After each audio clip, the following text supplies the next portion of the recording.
राजानि मासि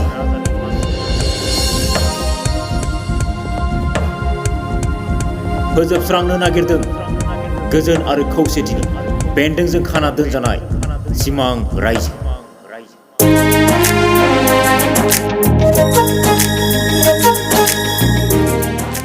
जुदि नोंसोरो सोनाब रायजोआव थांनानै बोरैबाफोर जेननानै फैयोब्ला आंनि बे सिमां रायजोआ खैफोदाव गोग्लैगोन। देग्लाय बर'नि गेजेराव गोबां सावथुनफोर ओंखारनायखौ नोंथांमोना नुनो मोनदों। बेनिनो गेजेराव आलादा रोखोमनि मोनसे फेस्ला सावथुनखौ नोंथांमोना नुनो थांगासिनो दं। जाय सावथुनाव राजा रानि दानब असुर जमराजा सोरगो आरो मैदेरफोरनि जारिमिनखौ नुनो मोनगोन। बे सावथुननि मुङानो जाबाय सिमां रायजो। सिमां रायजो फेस्ला आबुं बर' सावथुनखौ रायजो राजाफोरनि थाखाय गावबा गावनि ओनसोलाव जायगाफोराव लांनानै दिन्थिहैनो थाखाय बेखेवना होबाय। जाय सावथुनखौ नखरनि गासै सोद्रोमाफोरा खौसे जिरायना नायनो हागोन। मानोना बे सावथुनाव गाज्रि राव गाज्रि सिन बायदि जेबो गैया आरो नोंथांमोना नायनानै रंजाखांगोन आरो मिनिगोन। मानोना बे सावथुना गाबगोनां फेस्ला सावथुन। सुसिन लाहारिनि सोरां माल्टिमिडिया प्रेजेन्टजों दिहुनजानाय बे सावथुनखौ लिरदों आरो बिथोन होदों बयजोंबो मिथिजानाय मिजिं नार्जारी बिथाङा। मिजिं नार्जारी बिथाङा सिमां रायजो सावथुनखौ रायजो राजाफोरखौ लांनानै दिन्थिहैनो आरो नायनानै अनसायनो थाखाय खावलायदों। मानोना बे सावथुना गुबुन रोखोमनि मोनसे फेस्ला सावथुन। अब्लालाय नोंथांमोना मानो गोबाव खालामनो? थाबैनो जगाजग खालामना बुकिं खालामदो। बुकिं नाम्बार 7002089343 आरो 9864601991 बे नम्बराव जगाजग खालामनो हागोन।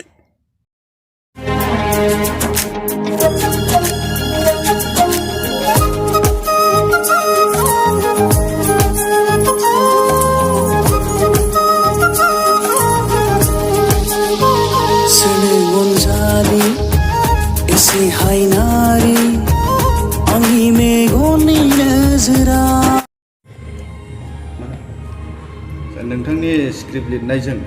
मोनसे आबुं बर' सावथुन सिमां रायजो दिनै बेखेवजाबाय। सार मा बुङो? गिबि गिबियावनो बे समावहाय बयनिसिमबो खुलुमनाय आरो सिबिनायखौ जासिहरग्रोबाय। आसा खालामो बयबो मोजाङैनो दं होननानै। थ' बे समावहाय आं बेखौनो फोरमायनो सानदों जे दिनैनि थारिखआव जोंनि सिमां रायजो जाय सावथुनखौहाय रिलिज खालामनाय जादों बे सावथुना मोनसे समाजारि सावथुन आरो बे सावथुना ओरैबायदि मोनसे सावथुन जादों जे बेवहाय न'खरसेनि गासैबो सुबुङानो एखे मोनसे जायगायावनो जयै नायनो हानाय बायदि मोनसे सावथुन जादों जे बेवहाय जेबो गाज्रि सोदोब बा गाज्रि सिन नोंथांमोना नुनो मोननाय नङा। आरो बेखौहाय जोंनि गोबां माने बर' समाजनि सुबुंफ्रानो अनसायगोन होननानै जों आसा खालामदों। आरो बे सावथुननि स्क्रिप्टआव गुबै बेनो दङ जे जों गोरोन्थि मावोब्ला साजा मोनो आरो जों मोजां मावोब्ला बयनिबो हेफाजाब आरो अननायखौ मोननो हायो। बे सावथुननि गेजेरजों बेखौनो बेरखांहोनो नाजादों। आरो दावराव दावसिनि गेजेरजों जों जोंनि समाजाव मालाबाबो सान्थि लाबोनो हाया। जोङो समाजाव जुदि सान्थि लाबोनांगौब्ला जों बयबो खौसे जानांगोन आरो गोजोननि थाखाय जों बयबो गोरोबलायनानै थानांगोन। जों बे सावथुननि गेजेरजों बे मेसेजखौनो होनो नाजादों। थ' आसा खालामो बयबो बर' सुबुंफोरानो बे सावथुनखौ अनसायगोन होननानै। डाइरेक्टर हिसाबै सोर आरो प्रडिउसार हिसाबै सोर बाहागो लानानै बेखौ आबुं खालामो? बे सावथुनखौ स्क्रिप्ट एबा बे सावथुननि सल' लिरगिरि हिसाबै आंनो दङ मिजिं नार्जारी हिसाबै। आरो जोंहा बे सावथुनखौ प्रडिउस खालामदों ससि लाहारी। आरो बे सावथुनावहाय गाहाय फाव खालामदों जोंना दिखियाजुलिनिफ्राय फैनाय मोगथां बिथाङा आरो एक्ट्रेस हिसाबै दं जोंहा बिथराय आरो लोगोसेनो राजा हिसाबै जोंहा दङ जोंहा रन्जित उजिर आदा बिथां। लोगोसेनो आरो गुबुन मोनसे पार्टी हिसाबै जोंहा कुमार बरगयारी बिथाङाबो दङ। थ' बेबायदिनो माखासे जोंनि चिरां जिल्ला आरो क'क्राझार जिल्ला बेनिफ्राय बाक्सा जिल्लानि फावगिरिफ्रा बेहाय सावथुनाव फाव खालामदों। आरो गोबां माने जाखांफुनाय लाइमोनफ्राबो बे सावथुनाव फाव खालामदों। आरो बे सावथुना जाहैबाय मोनसे समनि राजा रानिफोरनि काहानिजों लोगोसे जोंनि नैबे दा सोलिबाय थानाय जायनाखि थासारि बे मोननैबो थासारिखौ सरजाबनानै बे सावथुनखौ बानायनाय जादों। जिथु नुनो मोनदों सावथुननि टाइटेलखौ सिमां रायजो, गुबै ओंथिया मा? सिमां रायजोनि ओंथियानो जाहैबाय जे जों जाय मोनसे रायजोखौ लुगैयो जेराव माने मोनसेबो दावहा थाया मोनसेबो दावराव दावसि थाया ओरैबायदि जों मोनसे गोजोन रायजोनि बयबो सिमां नुयो जायखौ जों सिमां रायजो होननानै बुंनांगोन आरो थ' जोंनि बे सावथुननि गुबै थांखियाबो बेनो जे जों बयबो गोजोन आरो खौसेथिनि रायजोखौनो लुगैबाय थायो थ' बे हिसाबै जाहाथे जेबो दावराव दावसि फैया जेराव गोरोबलायनाय जेराव खौसेथि थायो बेबायदि मोनसे रायजोखौ लुगैयो हिसाबै जों बे सावथुननि मुंखौबो सिमां रायजोखौनो दोननाय जादों जिहेतु नोंथांमोननि सिनेमाखौ जुदि दाब दाब जायगायाव देखायहैनोब्ला माबोरै मोननो हागोन बे सावथुनखौ जुदि रायजो राजा बिथांमोना अनसायनानै दाब दाब जायगायाव दिन्थिनो लुगैदोंब्ला जायनाखि जोंनि ट्रेलार एबा एडभार्टाइज हगारनाय दङ बेवहायनो कन्टेक्ट नाम्बाराबो दङ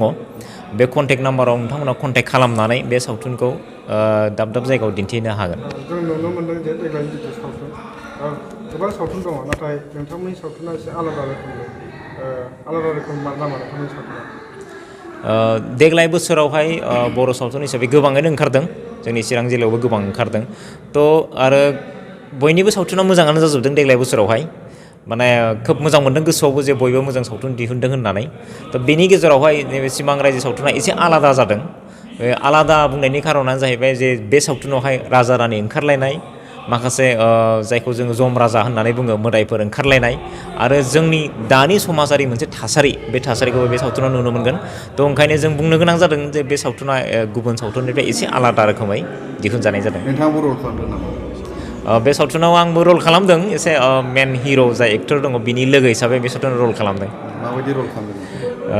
आं एसे सावथुना एसे कमेडिजोंबो खारदों थ' बे हिसाबै आङो हिर'नि लोगो हिसाबै सासे कमेडियान लोगो हिसाबै रल खालामदों मोनसे बाथ्राखौ जों मिथिनो लुबैगोन जितु बे सावथुनाव राजा रानि दानब बा जम राजा ओंखारलायनाय गुबैयै बे माबोरै जायो जों बे सावथुनावहाय ओरैबायदि जायो जे दानि समाजाव जाय सुबुंफोरा गाज्रि खामानि मावो जोंनि आबै आबौमोना बुङो जे जों थैखांनायनि उनावहायलायनो जोंनि सोरगोआव थाङो बाहाय जम राजा मोना जोंनि फाब मावनाय बा मोजां हाबा मावनायफोरखौ सुनायो दा बिनि उनावहाय जोंखौ साजा होयो थ' बे सावथुननि काहानिखौबो जों बिदिनो लांदों जे दानि समाजाव माखासे सुबुंफ्रा गाज्रि खामानि मावोमोन जायखौ सोरगोआवहाय थैनायनि उनाव सोरगोआव सौहैयो बिनि उनावहाय जम राजाया बिथांमोनखौ साजा होयो साजा होनानै आरो फिन जोख्लाय हरनायनि उनावहाय मोनसे गोदान रायजोआव बिथांमोना सौहैयो जेराव बे रायजोआवनो माखासे राजा रानिफोरखौ बिथांमोनाबो लोगो मोनहैयो आरो दा बे सावथुननि काहानिया बेबायदि खालामदों आरो थेंक इउ जिथु नोंथांमोननि सिमां रायजो सिनेमा रायजो राजाखौ नायनो थाखाय दिनै बेखेवनाय जाबाय मा खावलायगोन गिबियावनो मिडिया नोंथांमोनसिम जों खुलुमनायखौ जासिग्रोबाय थारमाने दिनै 2 अक्ट'बर जों बारायखौ मोजांखौ मोन्दों दिनै 2 अक्ट'बर गान्धी जयन्ती दिनाव जों दिनै रिलिज खालामनो थाखाय जोङो थारमाने जोङो दिनै प्रिमियार श' खालामनो हाथ'वाखैब्लाबो जोङो रिलिजनि नामै नोंथांमोनखौ लेंहरनानै जोङो बेहाय फोसावनो सानदों जे सिमां रायजो दिनै रिलिज खालामजेनबाय बेवहाय जों बुंनांगोन जे प्रडिउसारा जोंना सचिन लाहारी आरो स्क्रिप्ट एन्ड डाइरेक्टर बेयो जाहैबाय मिजिं नार्जारी दा जोङो बयबो बुंगोन जोङो फंसेब्लाबो जोंनि जे नैबे जे जारिमिनाव गैयै बर'आ बे जाथाया जोङो मोनसे काल्पनिक बे बुस्थुखौ जोङो दिनै बहनदों राजा रानि जानानै माबा मोनसे राजा बेबायदि बर'आ अनेक गोमालांनानै रायजो जाबोनानै दंमोन बे गोमादों दा बेखिनिखौनो जोङो गोसोखांनानै बानायनाय जादों आरोखि बेवहाय जों कमेडिबो सोनाय जादों नोंथांखौ जों गोबां समाव गोबां फिल्मफ्राव जोङो कमेडियान खालामनायखौ नुयो नोंथांनि रला बे सिनेमायावहाय मा बे रलाव बे सिनेमायाव आङो रल लादों राजा हिसाबै सिमां रायजोनि राजा बावहाय आंहा फोरजाफोर दङ सान्थ्रि गाहायफोर दङ बे लानानै आं राजा जादों ओमफ्राय गोबां ग्रुप दङ जोंनि राजानि आन्दाराव सिङाव फिसा माखासे माबा लानानै थादों संसार जानानै बेफोरखौ जोङो बहननाय जादों आरोखि बेखिनिखौ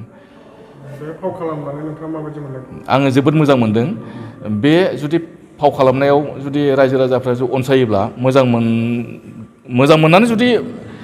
माबायोब्ला कमेन्ट होयोब्ला जों अनेक साबसिन मोनबावगोन आरोखि आंथ' बिराद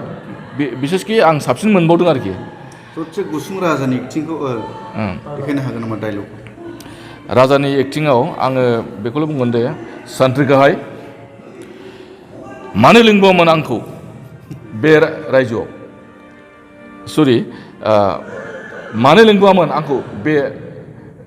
जायगायाव बुं सान्थ्रि गाहाय मानो लिंबावोमोन नों थिग बिगिदि आरोखि बेफोरखौ नायनो थाखाय मा खालामगोन? आङो पाब्लिकनि सायाव नोंथांमोना जुदि अनसायोब्ला पाब्लिकफ्रा नायगोन मस्ट कमेडि बाहाय राजा रानि बाहाय फोरजा उसुरफोर दङ गोसोम हारिफोर दङ बेफोरखौ लानानै जों गासिबो कमेडि खिन्थु बर' रायजोआ गोदो बर' माबाफ्रा बेबायदि संसार जाबोदोंमोन बाहाय माखासे जारिमिनारि जाथाय जाबोआखै गोबां बेबायदिनो जारिमिन गैयै बर'आ संसार जाबोदोंमोन थिग बेबायदिनो जोङो बेखौ बहननाय जादों आरोखि दिनैनिफ्राय गुबुन गुबुन जायगाफ्राव दिन्थिनाय जासिगोन नामा? दिनैनिफ्रायथ' नङा दिनै जों रिलिज होनायनि थाखाय बेनो गाबोननि थाखाय जोङो फुरा गुबुन गुबुन जायगायाव जोङो फान्ड जानानै दङ दा दिनै बिनि थाखायनो जोङो दिनै रिलिज खालामनांगौ जादों आरोखि मा बुंगोन दे रायजो राजाफोरखौ दिनै नोंथांमोना दिनै सिमां रायजो मोनसे फुल मुभि नोंथांमोना दिनै बेखेवना होबाय रायजो राजानि थाखाय मा बुंगोन? दिनै बे फुल मुभिखौ बेखेवबाय